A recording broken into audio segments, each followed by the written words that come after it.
দেখা যাক next প্যারাতে। The Jar was glad to have made peace with his enemy so easily, to have gained him for a friend, and he not only forgave him, but said he would send his servants and his own physician to attend him and promised to restore his property. Jar তো খুবই, he was very glad and satisfied.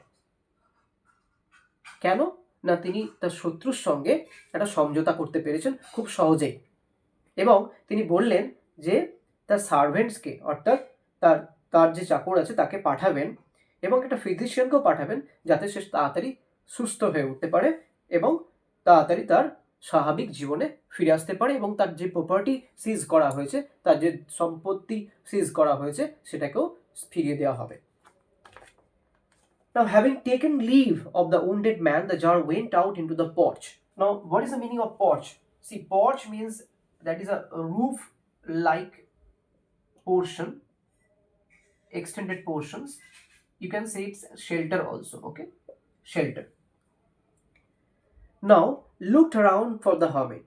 Before going away, he wished once more to beg an answer to the question he had put. আমরা আগের দিন দেখেছি hermit এখনো পর্যন্ত তিনটে questions, right time, right people and right action, এই তিনটে questions answer দেননি এবং রাজা ডিসাইড করলেন যে শেষবারের মতো উনি ওই হারমিটকে অর্থাৎ ওই সন্ন্যাসীকে জিজ্ঞেস করবেন তার এই তিনটে কোয়েশ্চেন, যার জন্য তিনটে প্রশ্ন যার জন্য উনি হারমিটের কুঠিরে এসেছিলেন। The jar approached him and said, "For the last time, I pray you to answer my question, wise man." শেষবারের মতো আপনার কাছে আমি অনুরোধ করছি, আপনি আমার তিনটে প্রশ্নের উত্তর দিন। হারমিট কি বলছেন দেখবো আমরা। "You have already been answered," said the hermit, still crouching on his thin legs, looking up at the jar who stood before him. Hermit বলছেন আপনি আপনার উত্তর পেয়ে গেছেন। এবং হারমিট কিভাবে বসেছিলেন না, ক্রাউচড on his thin legs. ক্রাউচড means also bending, okay, it's like nail down or bending, ঝুঁকে বসা, বেন্ডিং ডাউন। How answer? রাজা তো অবাক হয়ে গেলেন, উনি তো কোনো উত্তরই দেননি, আবার উনি বলছেন যে আপনি উত্তর পেয়ে গেছেন, কি করে পেলেন? What you mean? Asked jar with a forcefully he asked. "Do you not see?" replied the hermit. "If you had not pitied my weakness yesterday, had not dug those beds for me, but had gone your way, that man would have attacked you and you would have repented of not having stayed with me." The very last part is very important because you will find here the final resolution of this crisis that we have reached peak. Final resolution, that's why এই last প্যারাগ্রাফটা very important. দেখো hermit কি বলছে, hermit বলছে যে তুমি যদি আমার বার্ধক্যের যে অবস্থা তাতে যদি না করুণা করে আমি যে কাজটা করছিলাম সেটা যদি তুমি শুরু না করতে, তাহলে কিন্তু তুমি এই আমার কুটির ছেড়ে প্রস্থান করতে। তাহলে কি হতো? তাহলে আইদার হয়তো তোমাকে এই বিডেড ম্যান হত্যা করতো, অথবা তুমি আমার সঙ্গে আমার থেকে কোনো উত্তর না পেয়েই চলে যেতে। So the most important time was when you were digging the beds and I was the most important man, and to do me good was your most important business. এবার উনি এই পরিস্থিতিতে বা এই পরিপ্রেক্ষিতে বললেন যে তিনটে কোয়েশ্চেন যেটা তোমার ছিল, যে রাইট টাইম কোনটা, আদর্শ সময় কোনটা, রাইট পিপল আদর্শ ব্যক্তি কে, এবং রাইট অ্যাকশন কি বা যথার্থ কাজ কোনটা, তার উত্তরে তিনি বললেন যে I was the most important man. Right people, I was the most important man. And most important time when you were digging, যখন তুমি মাটি খনন করছিলে সেটা হচ্ছে মোস্ট ইম্পর্টেন্ট টাইম। এবং and to do good your most important business. So at that time what you are doing, that is you are doing good for me, so that was the most important action. So এখান থেকে আমরা বুঝতে পারছি যে রাজা প্রথম পরিস্থিতিতে হারমিটের কাছ থেকে তার তিনটে কোয়েশ্চেনের আনসার পেল। First one, right time, now, that is now, present time. Right people, that is people with you, যেমন রাজা হারমিটের সঙ্গে ছিলেন। And right action to do good to the people. রাজা হারমিটের থেকে কোদালটা নিয়ে যখন মাটি খোঁড়া শুরু করলো, সেটা হারমিটের উপকার করেছিল এবং হারমিটকে কিছুটা রিলিফ দিতে পেরেছিল, সেই জন্য সেটা right action at that moment. Afterwards, when that man ran to us, the most important time was when you were attending to him. এবং পরবর্তীকালে যখন এই আহত ব্যক্তিটি ছুটে এলো, তখন সেই মুহূর্তে ইম্পর্টেন্ট টাইম হচ্ছে যখন তুমি ওকে শুশ্রূষা করছিলে।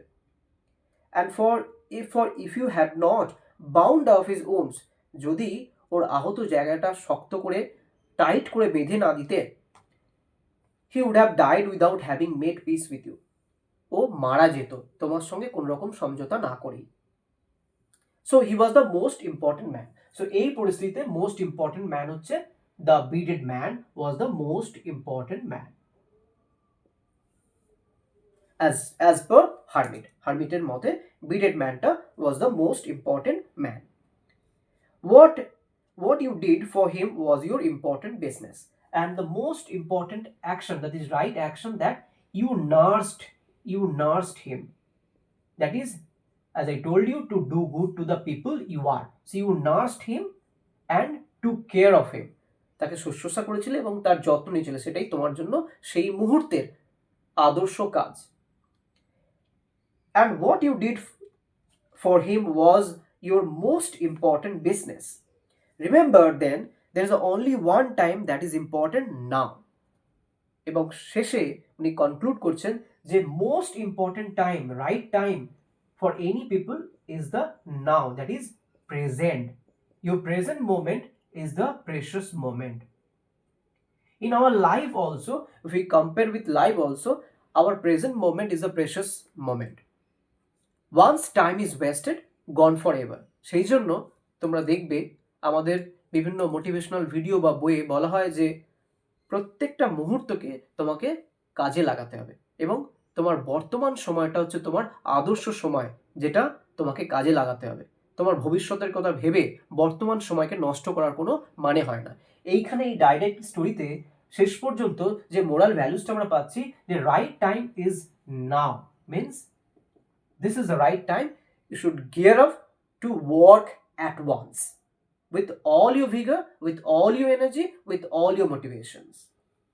Now moving on, so he was the most important man, and what you did for him was the most important business. Remember then, there is only one time that is important. Now. It is the most important time. Why? Because it is the only time when you have any power.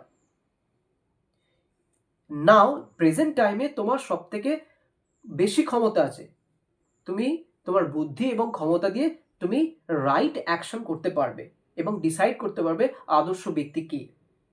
The most necessary man is he with whom you are, for no man knows whether he will ever have dealings with anyone else, and the most important affair is to do him good, because for that purpose alone was man sent into his life. এবং শেষে উনি বলছেন যে most necessary man is with whom you are, so whom you are dealing with at present moment, that person is the most important person.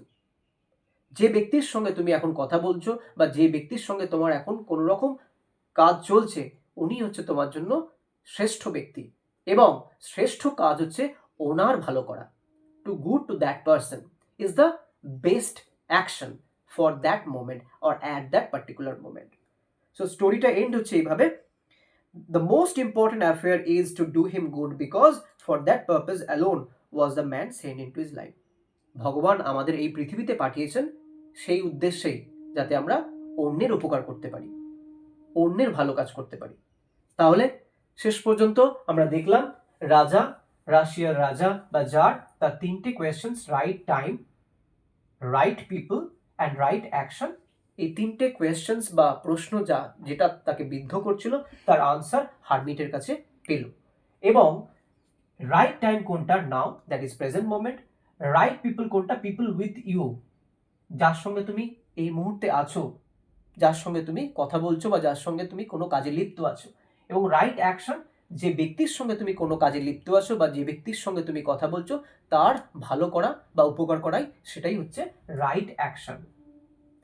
এবার আমরা চলে আসি last part, যেটা আমরা কালকে আগের দিনের ভিডিওতে বলেছিলাম যে এটা ফেবল বলবো না প্যারাবল বলবো। দেখো, কনক্লুশনে আমরা বলতে পারি যে এখানে প্যারাবলটা এস্টাবলিশড হচ্ছে। কেন না, ফেবলে আমরা জানি অ্যানিমাল ক্যারেক্টার ইউজ হয় এবং প্যারাবলে হিউম্যান ক্যারেক্টার ইউজ হয়। পারপাস সেম, ডাইরেক্টিক ভ্যালুজ এক্সপ্রেস করা হয়। এখানে শেষ পর্যন্ত এই যে তিনটে ফিলসফিক্যাল কোয়েশ্চেন্স যেটা রাজার মনে এসেছিল, রাইট টাইম, রাইট পিপল এবং রাইট অ্যাকশন, শেষ পর্যন্ত তার উত্তর কিন্তু আমরা হিউম্যান ক্যারেক্টারের মধ্য দিয়ে পেয়েছি। সেই জন্য এটা প্যারাবল কমপ্লিটলি এস্টাবলিশড, দো হ্যাভিং ফিচার্স অফ ফেবল। এখানে দেখো কয়েকটা ইম্পর্টেন্ট ওয়ার্ড আমি মধ্যিখানে ছিল যাতে তোমার স্টোরি ফ্লোটা নষ্ট না হয়, সেই জন্য মিস করে গেছিলাম। সিজড জানো, forcibly take possession of anything that is seized. Porch already done, and repent মানে অনুতাপ করা, feel sorry for something, and bound up means tied up. তো এই হচ্ছে তোমাদের আজকের যে সেকেন্ড পার্টটা ছিল, সেই সেকেন্ড পার্টে এটাই বিষয়বস্তু। এবং এখানে আমরা দেখলাম যে রাজার যে 3 কোয়েশ্চেন্স তার আনসার উনি পেলেন। সেকেন্ড পার্ট আমরা ডিসকাস করলাম যে প্যারাবল, কেন এটা প্যারাবল, এবং থার্ড পার্টি ইম্পর্টেন্ট ভোক্যাবস তোমাদের জন্য আমি ডিসকাস করলাম যাতে তোমাদের টেক্সটটা বুঝতে ভালো হয়। আশা করছি তোমরা টেক্সটটা বুঝতে পেরেছো। পরবর্তীকালে আমরা আরও এই ধরনের ভিডিও ডিটেল অ্যানালিসিস নিয়ে আসবো। তো আরও ভিডিও পেতে চ্যানেলের সঙ্গে যুক্ত থাকো। Bye bye.